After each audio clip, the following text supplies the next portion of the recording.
नमस्कार दोस्तों, the तर्कवाद show के एक और नए एपिसोड में आप सभी का बहुत बहुत स्वागत है। आज की वीडियो में दोस्तों, आज के शो में दोस्तों हम भारत की सुरक्षा के बारे में बात करेंगे।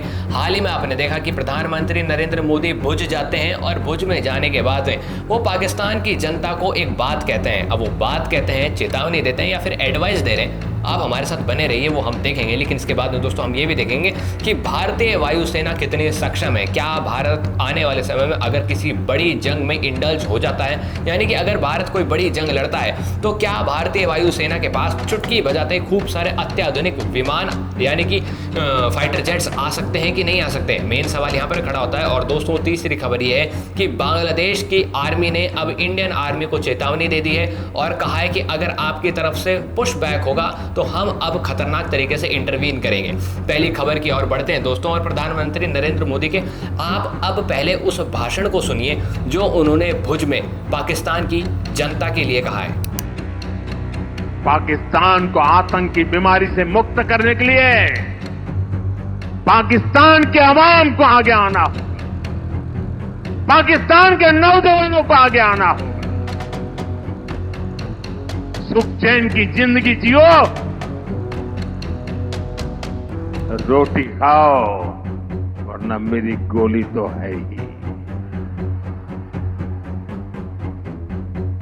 दोस्तों आपने इस भाषण में क्या सुना? आपने इस भाषण में सुना कि प्रधानमंत्री नरेंद्र मोदी ने साफ साफ पाकिस्तान की जनता को कहा है कि आप अपनी सरकार को, आप अपनी आर्मी को पहचानो और वो आखिर क्या गतिविधि करती है। उस पाकिस्तान आर्मी की गतिविधि और पाकिस्तानी सरकार की गतिविधि क्या आम जनता को पाकिस्तान के अंदर फेवर दे रही है या नहीं दे रही है? अगर वो आम जनता को फेवर पाकिस्तान में नहीं दे रही है तो वो किसको फेवर दे रही है? वो आतंकवादियों को फेवर दे रही है और उनके एजेंडा के अंदर यही सब चल रहा है। तो एक तरीके से प्रधानमंत्री नरेंद्र मोदी एक बहुत बड़ा ओहदा है इंडिया के अंदर ही नहीं बल्कि इस एशिया के अंदर ही नहीं बल्कि पूरी वर्ल्ड के अंदर। जो प्रधानमंत्री, भारत के प्रधानमंत्री का जो ओहदा है, एक बहुत बड़ा ओहदा है और ये ओहदा चीख कर दूसरे देश यानी कि एक दुश्मन देश पाकिस्तान को कह रहा है कि आपकी जो जनता है, आपकी जनता यानी कि पाकिस्तान की जनता को समझा रहा है, ये ओहदा समझा रहा है और कह रहा है कि आप जरा सोचिए इन सब चीज़ों के बारे में। दूसरी तरफ दोस्तों आप क्या देख रहे हैं? प्रधानमंत्री नरेंद्र मोदी की लीडरशिप के अंदर ऑपरेशन सिंदूर हो रहा है। तीसरी तरफ आप क्या देख रहे हैं? तीसरी तरफ आप देख रहे हैं पाकिस्तान के अंदर एक एरिया है बलूचिस्तान के अंदर जो बलोच लोग हैं वो अपनी ही सरकार और अपने ही पाकिस्तान के आर्मी और पाकिस्तान की जो सत्ता है उसके खिलाफ प्रदर्शन कर रहे हैं। हाल ही में दोस्तों आपने क्या देखा? आपने ये भी देखा कि पाकिस्तान के अंदर एक सिंध प्रोविंस है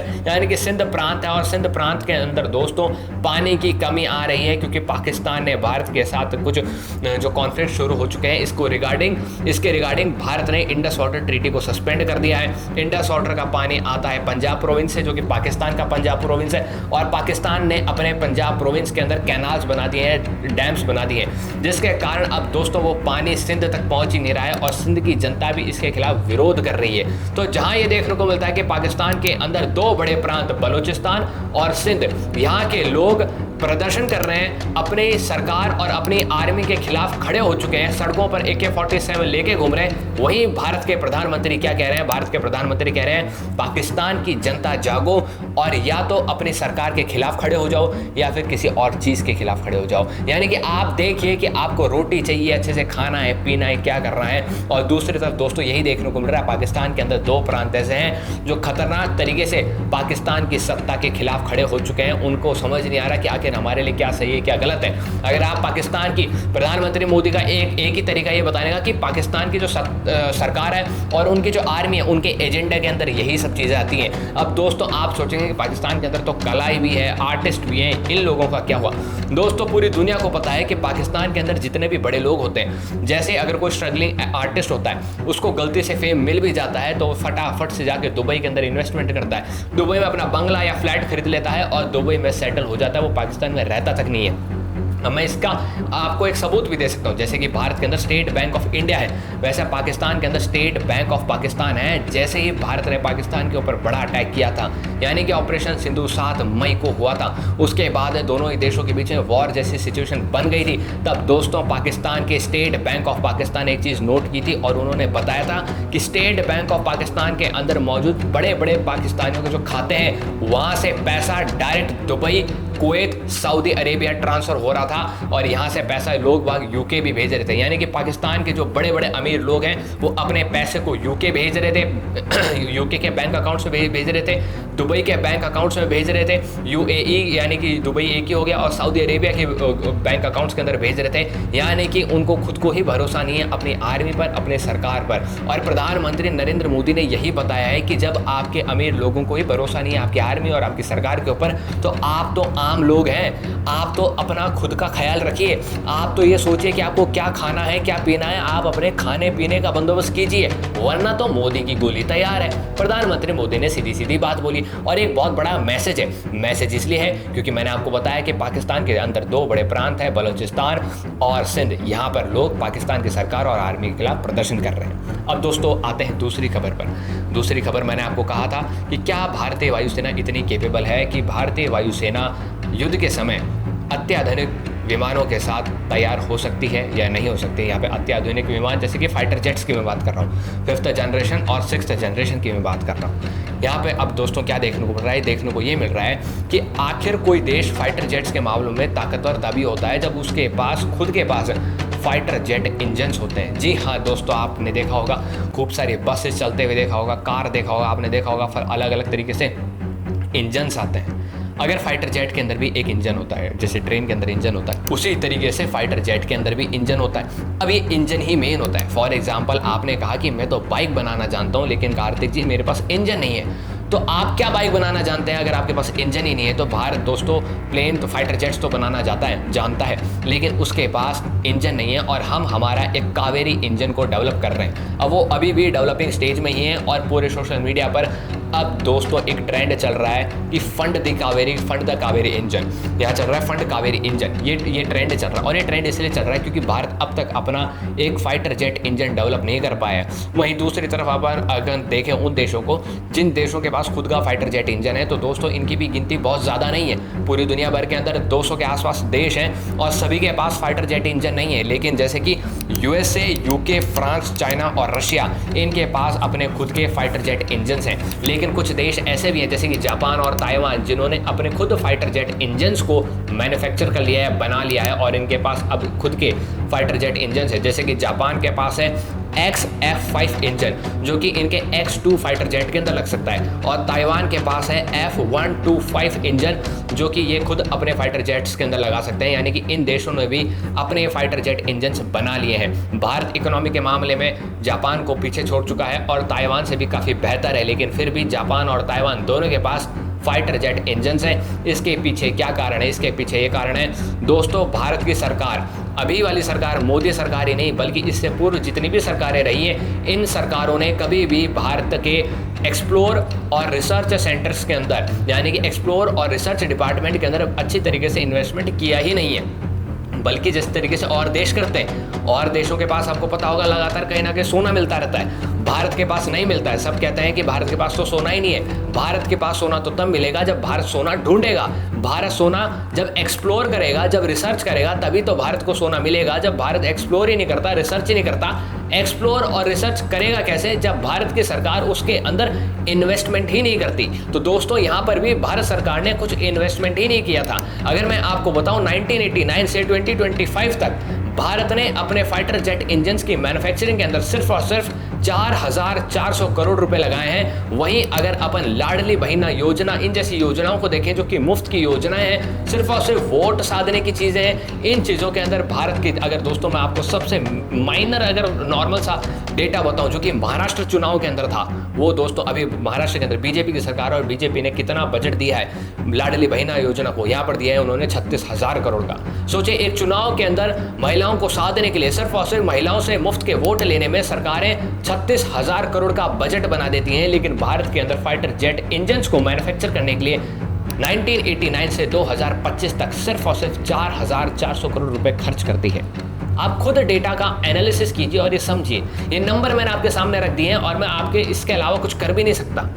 ये नंबर मैंने आपके सामने रख दिया। अब आप खुद सोचिए कि क्या भारत ऐसी स्थिति में, यानी कि भारत के पास पैसा तो है, भारत 36,000 करोड़ लगा के मुफ्त के वोट तो ले सकता है। भारत के अंदर सरकारें मुफ्त के वोट तो वसूल सकती हैं, छीन सकती हैं, चोरी कर सकती हैं, लेकिन 4,400 करोड़ सिर्फ और सिर्फ फाइटर जेट इंजन के अंदर देते हैं। इनको फाइटर जेट इंजन बनाने की कोई नीयत ही नहीं है इनके पास। ये चीज़ें ये देखने को मिलती है। फाइटर जेट इंजन इतना महत्वपूर्ण है, अगर दोस्तों भारत के पास फाइटर जेट इंजन होता तो भारत लगातार खतरनाक तरीके से 5th से 6th जनरेशन फाइटर जेट्स खुद ही डेवलप कर लेता। हालांकि भारत के पास तेजस है, जिसके लिए बोला जाता है कि तेजस के अंदर लगे जितने भी इक्विपमेंट्स है वो 75% भारत के हैं, लेकिन दोस्तों उस तेजस के अंदर जो फाइटर जेट इंजन है वो अमेरिका का है। और भारत को जब भी उस इंजन को अपग्रेड करना होता है और अमेरिका से उसको मांगा जाता है तो अमेरिका कभी ना कभी उसके अंदर डिले कर देता है, क्योंकि आप भी जानते हैं अमेरिका किसी का सगा नहीं है, आप जानते हैं सब चीज़ें।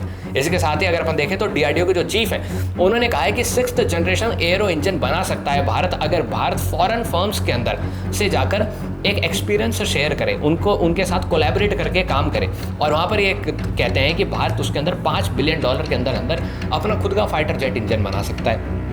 आप खुद देख लीजिए कि जहां भारत $7.75 बिलियन के आसपास जाकर रफाल खरीद रहा है, वहां भारत फॉरेन कंपनीज के साथ कोलैबोरेशन करता है, एक्सपीरियंस शेयर करता है, टेक्नोलॉजी शेयर करता है। वहां भारत दोस्तों क्या कर सकता है, $5 बिलियन के अंदर अपना एरो इंजन डेवलप कर सकता है। आप खुद देख सकते हैं ये चीज़ें जिन चीज़ों पर सरकार ध्यान नहीं दे रही, हम तर्कवाद के जरिए आपके सामने लेकर आ रहे हैं। और आप ये चीज़ें देखिए, यहाँ पर भारत की एक बहुत ही बुरी स्थिति है। हम जी हाँ, पाकिस्तान एक बहुत बड़ा कोई खतरनाक देश नहीं है। पाकिस्तान के अंदर तो हम AC कमरों के अंदर बैठे बैठे मिसाइल के बटन दबाते हुए प्रिसाइजली अटैक कर रहे हैं। लेकिन तब क्या होगा, जब हमारा मुकाबला चाइना से होगा या फिर पाकिस्तान के साथ बहुत बड़ा युद्ध हो जाएगा और पाकिस्तान को चाइना खुला समर्थन दे देगा और टर्की जैसे देश खुला समर्थन दे देंगे। खुला मतलब खुला, अपने सेनाओं को उधर उतार देंगे, अपने बड़े से बड़े हथियार दे देंगे, चलाना सिखा देंगे।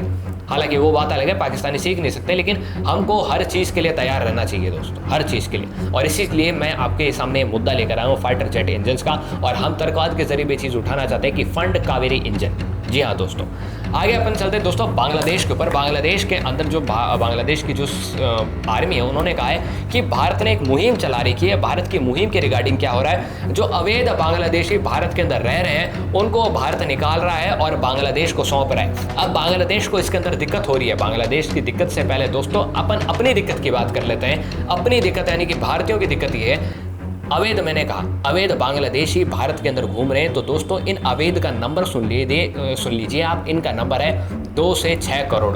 2 से 6 करोड़ अवैध बांग्लादेशी भारत के अंदर इस वक्त घूम रहे हैं, आराम से रह रहे हैं। पश्चिम बंगाल जैसे राज्यों में रह रहे हैं, आसाम में रह रहे हैं, त्रिपुरा में रह रहे हैं, ओडिशा में रह रहे हैं, और कुछ पार्ट्स तो ऐसे हैं दिल्ली के, राजस्थान के और कर्नाटका के, जहां पर ये समस्या खतरनाक बनती जा रही है। और जिन राज्यों के मैंने आपके सामने नाम लिए, इन तमाम राज्यों के अंदर ये समस्या बहुत ही खतरनाक है और आने वाले समय में ये बढ़ भी सकते हैं। लेकिन भारत सरकार ने इसके ऊपर खतरनाक एक्शन लिया है। जैसे कि आपने देखा कि ऑपरेशन सिंदूर के बाद में ये चीज़ें देखने को मिली, और फिर ये जो इलीगल इमिग्रेंट्स रह रहे थे, इन सबको निकाल के भेजना शुरू हो चुका है। अब हो रहा क्या है, हो रहा है दोस्तों, भारत सरकार ये जितने भी बांग्लादेशी हैं, इलीगल बांग्लादेशी हैं, इनको बांग्लादेश लेकर इनको वेस्ट बंगाल लेकर आ जाता है, और वेस्ट बंगाल के जरिए बांग्लादेश इनको भेजा जाता है। अब भेजा जब जाता है तो दोस्तों बांग्लादेश का कहना है कि भारत यूनिलैटरल कोऑर्डिनेशन नहीं बैठा रहा है, यानी कि भारत को पहले हमें बताना चाहिए, उसके बाद हम सोचेंगे कि हमको लेना है कि नहीं लेना है। तो भारत दोस्तों ये कह रहा है कि हम तो यूनिलैटरल कोऑर्डिनेशन बैठा रहे हैं, लेकिन हम यूनिलैटरल नहीं बैठा रहे। एक तरीके से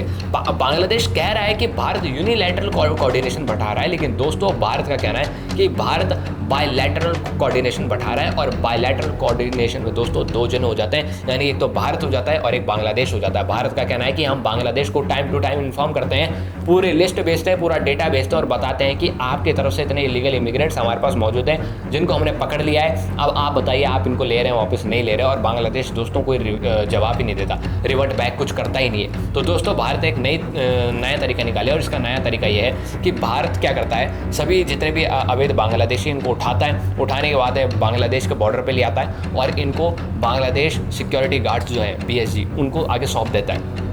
अब बांग्लादेश आर्मी का कहना यह है कि आप इस तरीके से नहीं कर सकते, आप इन लोगों को इस तरीके से हमें नहीं सौंप सकते, आपको बायलैटरल कोऑर्डिनेशन बैठाना पड़ेगा, आपको यूनिलैटरल कोऑर्डिनेशन नहीं बैठाना पड़ेगा। लेकिन दोस्तों मैं क्या कह रहा हूँ, भारत क्या कह रहा है, भारत ये कह रहा है कि हम तो बायलैटरल कोऑर्डिनेशन ही बैठा रहे हैं, हम तो आपको पूरी लिस्ट भेज रहे हैं कि आपके ये लोग हमारे यहाँ हैं, आपके ये लोग हमारे सैफ अली खान के घर में घुस जाते हैं, तो आपके इन लोगों को हम बॉर्डर सिक्योरिटी गार्ड, आपकी बॉर्डर सिक्योरिटी गार्ड को सौंप रहे हैं, तो आप इनको प्लीज़ करके एक्सेप्ट कर लीजिए। बांग्लादेश की बॉर्डर सिक्योरिटी गार्ड इस चीज़ को एक्सेप्ट नहीं करती है, और अब अब बांग्लादेश के आर्मी ने कह दिया, बांग्लादेशी आर्मी ने कह दिया कि अगर अब दोबारा ऐसा होता है तो बांग्लादेश की आर्मी इंटरवीन करेगी और यहाँ पर मामला एस्केलेटरी पोजीशन पर आ सकता है, यानी कि कोई डिबेट हो सकती है, कोई झड़प हो सकती है या फिर गोली वोली भी चल सकती है। हालांकि बांग्लादेश की आर्मी के पीछे जो भी गर्मी उनको, जो भी शक्ति उनको ताकत दे रही है, उस ताकत को पता नहीं है कि भारतीय सेना क्या चीज़ है या फिर BSF क्या चीज़ है।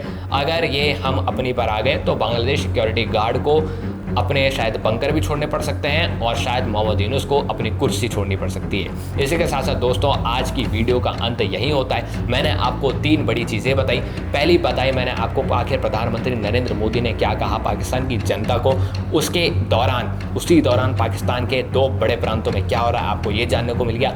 और 2 दोस्तों ये बात बताई कि पहली जिसके अंदर से ये थी कि भारतीय वायुसेना कितने सक्षम है। दोस्तों मैंने बताया कि भारत के पास खुद का फाइटर जेट इंजन नहीं है जिसको फंड करना बहुत ज़रूरी है और सरकार कहाँ इन्वेस्टमेंट कर रही है, सरकार सिर्फ और सिर्फ मुफ्त के वोट वसूलने में इन्वेस्टमेंट कर रही है। और तीसरी दोस्तों मैंने आपको बताया बांग्लादेश की समस्या ना तो बांग्लादेशी मान रहे हैं और ना ही बांग्लादेश की आर्मी मान रही है कि हम इलीगल तरीके से भारत में घूम रहे हैं। 2 से 6 करोड़ का दोस्तों ये अमाउंट है बांग्लादेशी इमिग्रेंट्स का और हम चाहते हैं, यानी कि पूरे भारत चाहता है कि जो 2 से 6 करोड़ का अमाउंट है, नंबर है बांग्लादेशियों का, अवैध बांग्लादेशियों का, इनको तुरंत बांग्लादेश भेज दिया जाए।